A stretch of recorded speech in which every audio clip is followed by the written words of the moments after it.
الحمد لله رب العالمين والصلاة والسلام على نبينا محمد وعلى آله وأصحابه أجمعين أما بعد.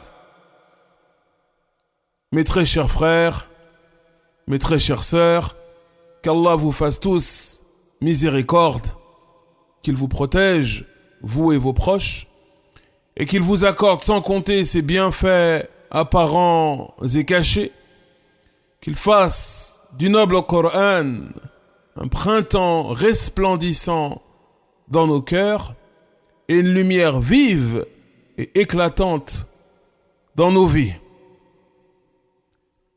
Le sujet de notre rappel a pour titre Al-Ikhlas, la sincérité exclusive. Et il est basé sur l'explication de la sourate 112 qui se nomme Al-Ikhlas, la sourate de la sincérité exclusive ou du culte pur. Ce sont généralement ces deux traductions que l'on retrouve le plus souvent. Mais comme toute traduction en langue française, il est nécessaire de citer quelques notions supplémentaires afin de saisir, comme il se doit, le sens du terme « ikhlas ». Ainsi est la langue arabe. La langue arabe est une langue éloquente, une langue riche, une langue immense. Et lorsque l'on veut traduire ou s'approcher du sens d'un terme arabe, eh bien, généralement, on a besoin de recourir au dictionnaire et également au dictionnaire de synonymes. Ainsi, le terme « ikhlas » découle du verbe en arabe « akhlasa ». Le terme « ikhlas » que l'on va traduire par « sincérité exclusive » ou « culte pur » découle du verbe « akhlasa » qui signifie « purifier »,« épurer », « rendre clair »,« filtrer », etc. Tel est le sens du verbe « akhlasa », dont découle le mot « ikhlas ». Et le mot « ikhlas » est ce que l'on appelle un masdar, le nom d'action. C'est l'action d'épurer, de filtrer, de purifier, de rendre clair une chose.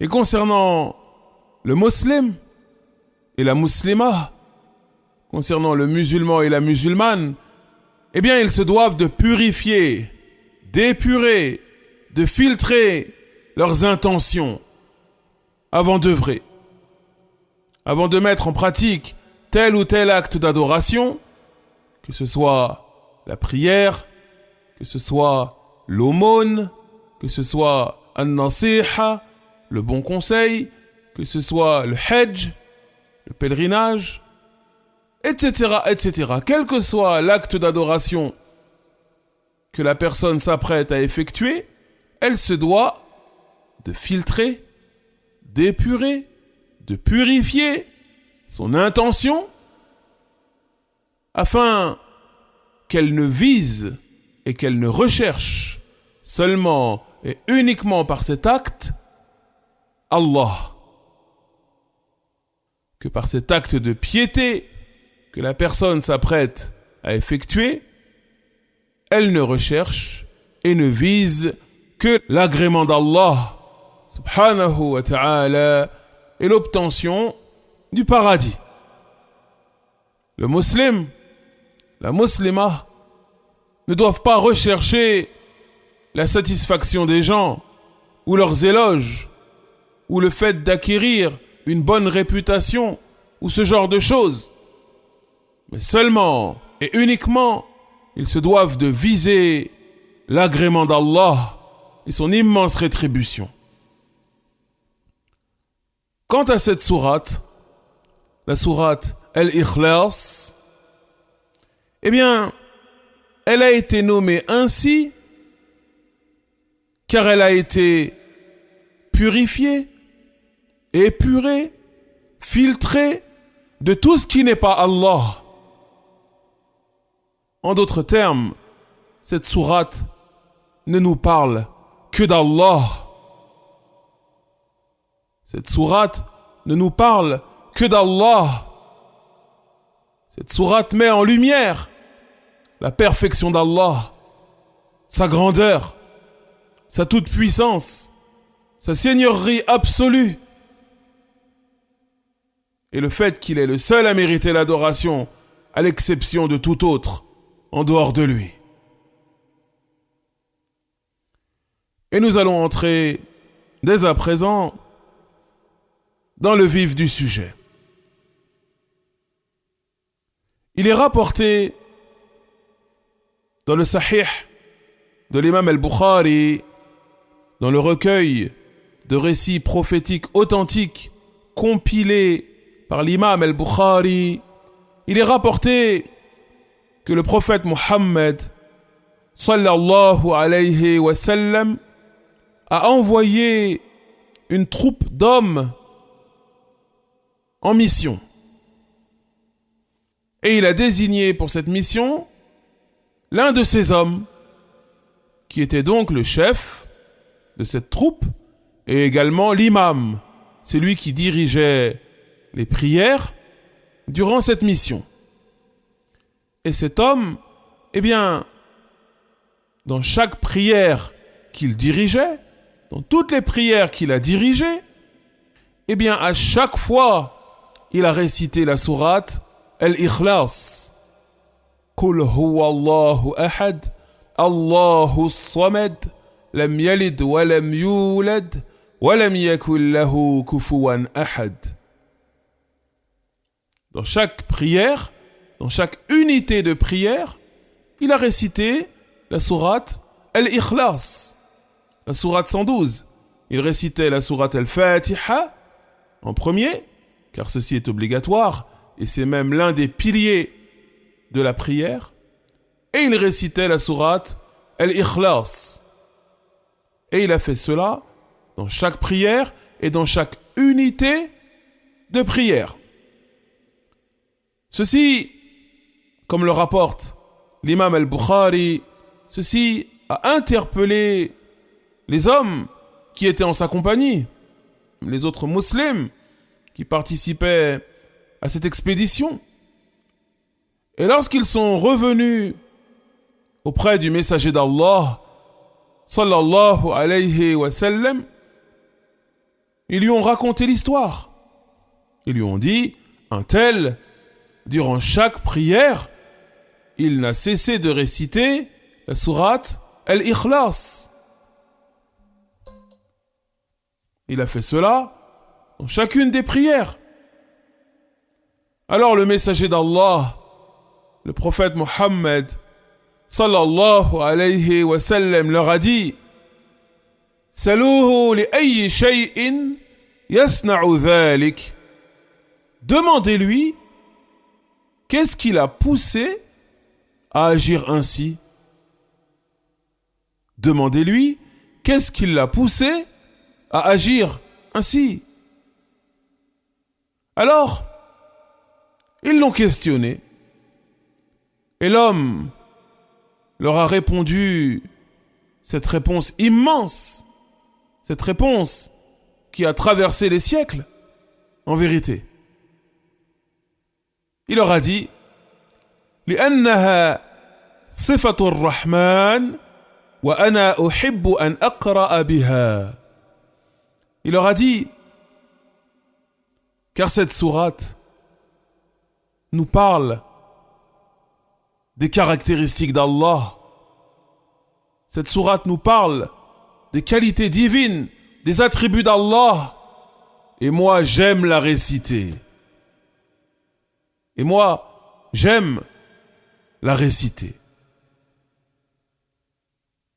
Voici donc la raison pour laquelle cet homme ne cessait de réciter cette sourate Qul huwa Allahu ahad, Allahu samad, lam yalid wa lam yulad, wa lam yakul lahu kufuwan ahad.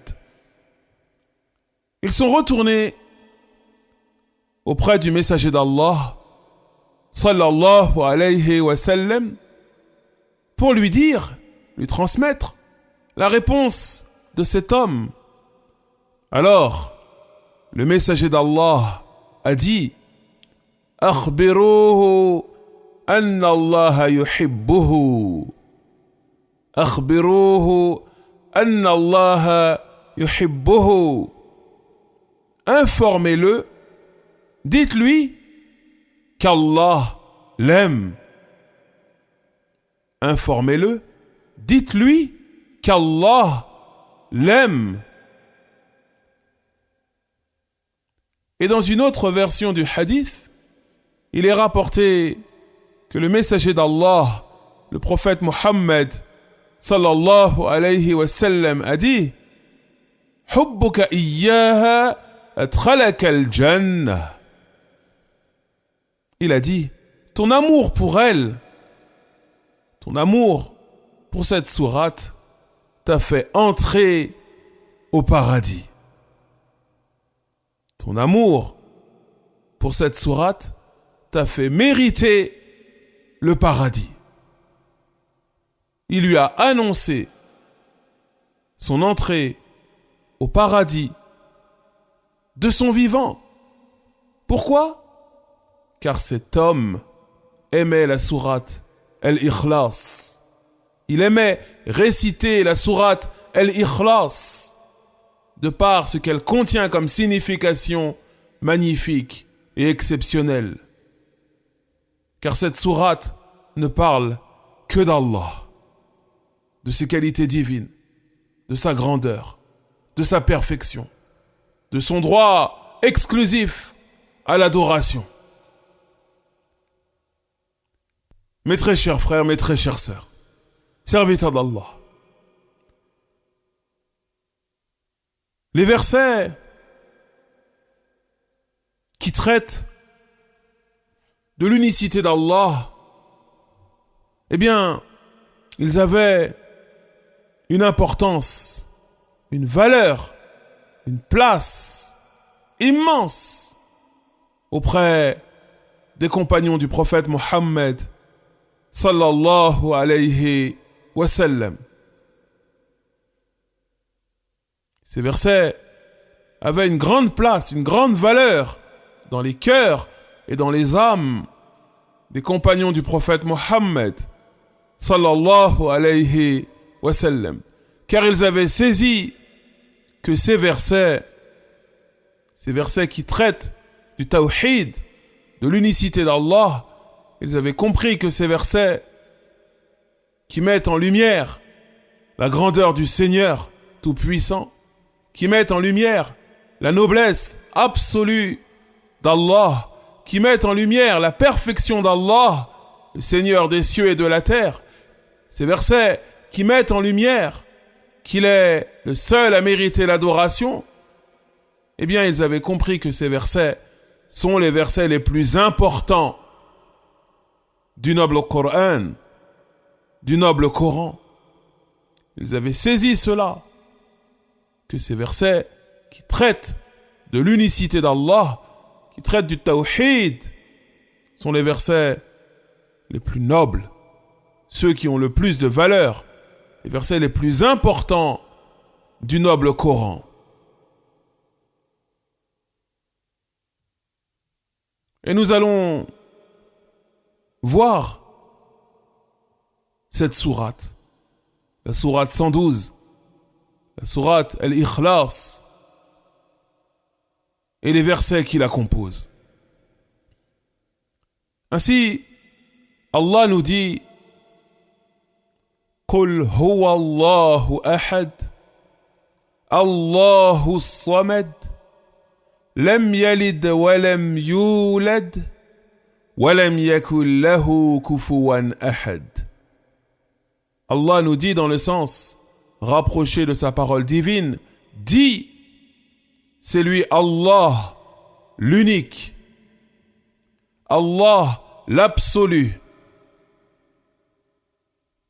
Il n'engendre pas et n'a pas non plus été engendré, et nul n'est semblable à lui.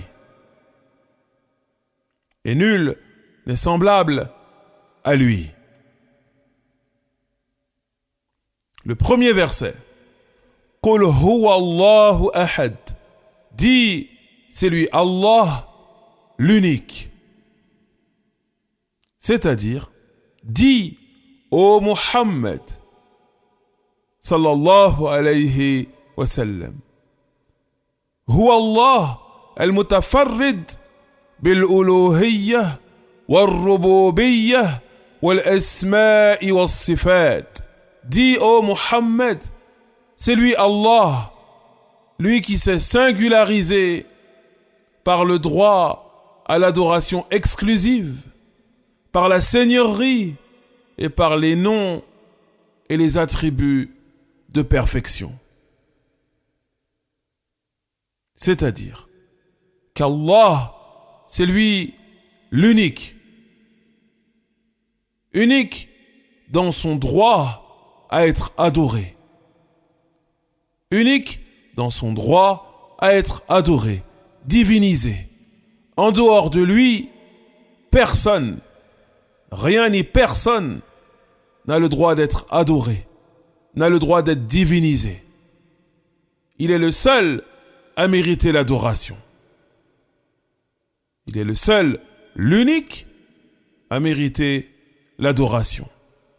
Également, il est unique dans sa seigneurie. Il est le seul créateur, celui qui crée à partir du néant. Subhanahu wa ta'ala.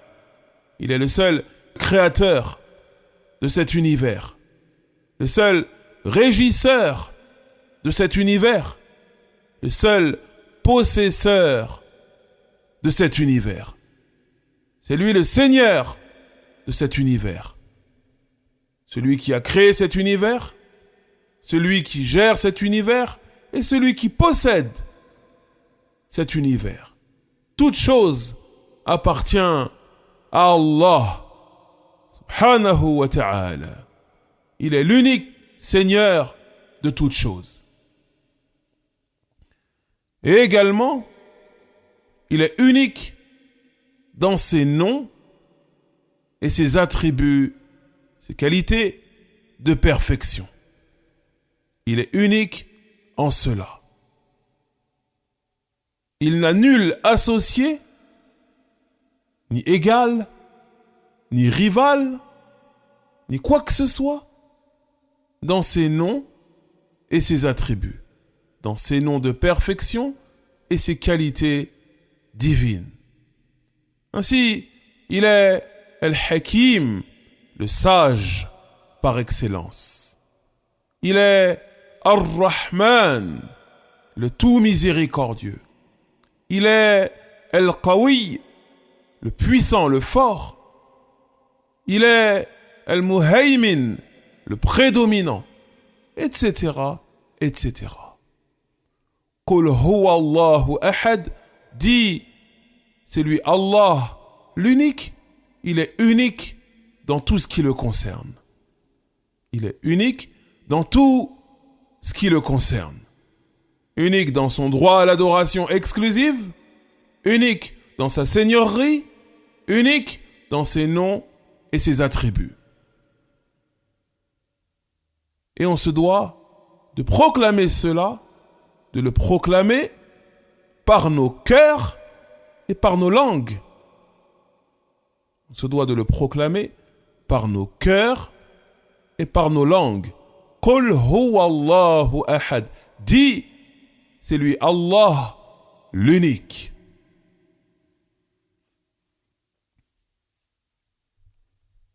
Allahu Samad. Le deuxième verset.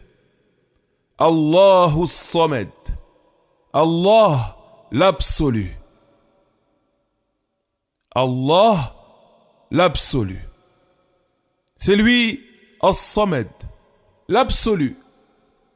L'absolu qui signifie celui qui est parfait dans tout ce qui le concerne et par conséquent celui vers lequel on se doit de se tourner pour tout ce dont on a besoin pour satisfaire nos espoirs. Il est celui vers lequel on se doit de se tourner. L'absolu, As-Samad.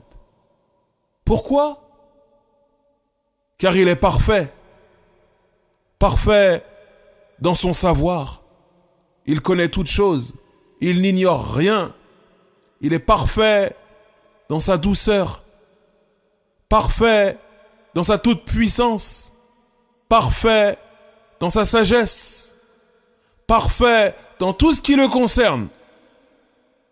C'est pour cela que l'humanité tout entière et l'ensemble des êtres se doivent de se tourner vers lui, de l'invoquer, de lui demander, d'espérer en lui, véritablement, car il est parfait dans tout ce qui le concerne. Pourquoi, serviteur d'Allah, vas-tu te tourner vers autre chose qu'Allah, alors qu'il détient toutes choses en son pouvoir, et qu'il connaît toutes choses, et qu'il cerne toutes choses? Rien ne lui échappe. Rien n'est pour lui impossible. Il est l'absolu, As-Samad, celui vers lequel l'ensemble de la création se doit de se tourner, en vérité, car il est parfait dans tout ce qui le concerne. Lam yalid wa lam yulad. Il n'engendre pas et n'a pas été engendré, subhanahu wa ta'ala. Et le fait d'engendrer ou d'avoir été engendré est une caractéristique des créatures. Ce sont les créatures qui ont des enfants, ce sont les créatures qui ont des parents, car ils ont besoin de cela, de parents ou d'avoir des enfants, pour compléter leur existence, pour parfaire leur vie. Mais Allah, subhanahu wa ta'ala, n'a nul besoin de cela, car il est parfait, parfaitement parfait, et il détient toutes choses en son pouvoir, subhanahu wa ta'ala. Et c'est une caractéristique des créatures qui sont faibles, mortelles et dépendantes de leur Seigneur tout-puissant. Et ceci est le 3e verset. 4e et dernier verset de cette sourate immense. وَلَمْ يَكُنْ لَهُ كُفُوًا أَحَدٌ. Et nul n'est semblable à lui. وَلَمْ يَكُنْ لَهُ كُفُوًا أَحَدٌ. Et nul n'est semblable à lui. C'est-à-dire qu'Allah n'a pas d'associé. Il n'a pas d'égal. Il n'a pas de rival. Nul ne lui ressemble. Subhanahu wa ta'ala. Que ce soit dans ses noms et ses attributs, que ce soit dans ses actes, subhanahu wa ta'ala, nul ne lui ressemble, nul n'est égal à lui, nul n'est même un rival pour lui, subhanahu wa ta'ala. Rien n'est comparable à Allah, subhanahu wa ta'ala. Serviteurs d'Allah, mes très chers frères, mes très chères sœurs. Abu Sa'id al-Khudri, radiyallahu anhu, l'un des pieux compagnons du prophète Muhammad, sallallahu alayhi wa sallam,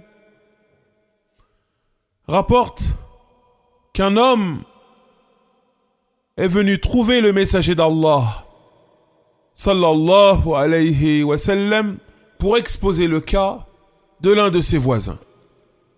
Il a entendu son voisin prier durant la nuit et il dit que durant cette prière, yaqra qul huwa Allahu ahad wa yuraddiduha.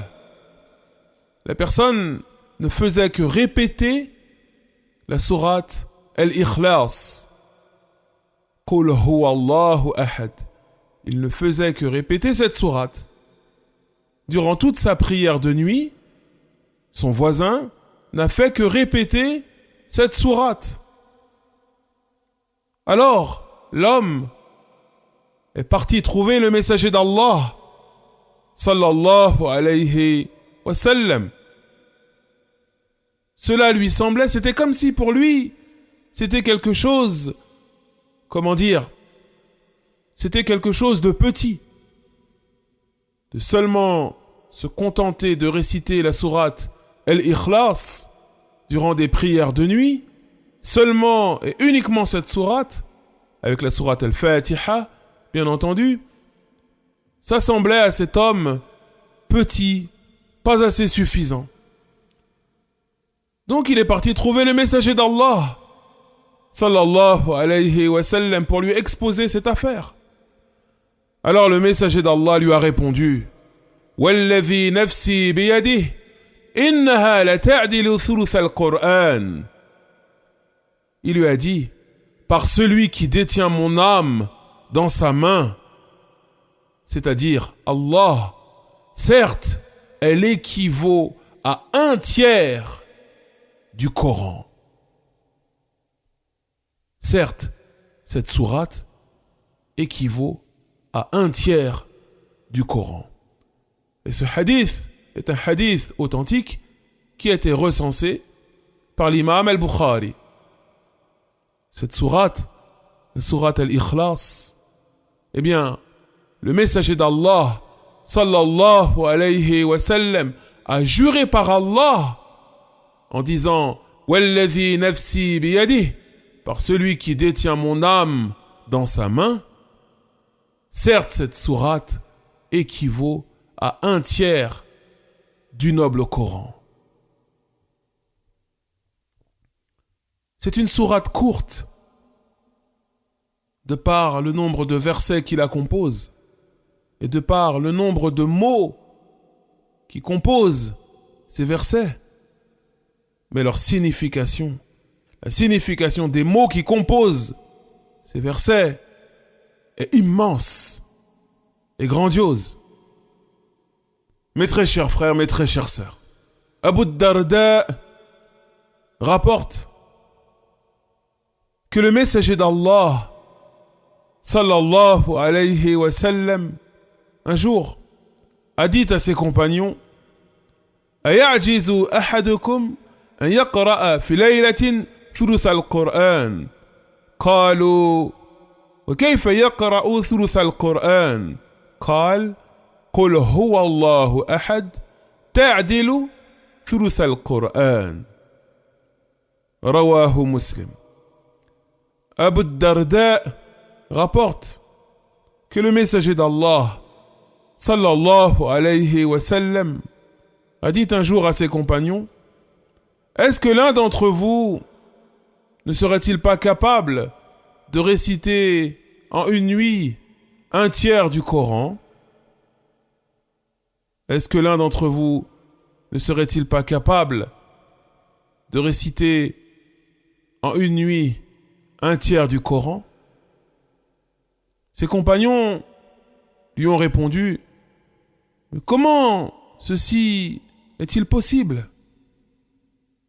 Mais comment ceci est-il possible? Alors il leur a dit: Qul huwa Allahu ahad ta'dilu thuluth al-Qur'an. La sourate al-Ikhlas équivaut à 1/3 du Coran. La sourate Al-Ikhlas équivaut à 1/3 du Coran.